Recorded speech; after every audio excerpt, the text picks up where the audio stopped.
Cedar Rapids woman who pled guilty to child endangerment and involuntary manslaughter is now on probation tonight instead of behind bars. A district judge moved to reconsider and substitute the sentence of 29-year-old Jaley Bush after her child was found unresponsive in a trash can next to her bed in January of last year. A complaint reported the child died of asphyxia on February 5th of 2025. WGEM's Robbie Tucker spoke with the Lee County Attorney Ross Braden today about the decision and joins us now with more. So Robbie, what did you learn?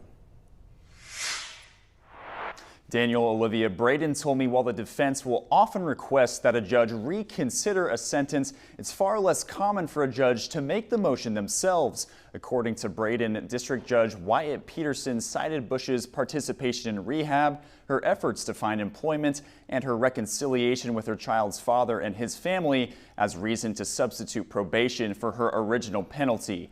Bush was previously serving 5 years in the Iowa Correctional Institution for Women. Braden stood by the state's previous recommendation for jail time, saying, quote, "I acknowledge she turned her life around. That doesn't change the tragedy that occurred to this poor child." A blood specimen obtained by police the day after the incident found meth and benzodiazepines in her system. Daniel and Olivia, back to you guys. All right, thanks, Robbie. And you can find Braden's full comments right now online at WGEM.com.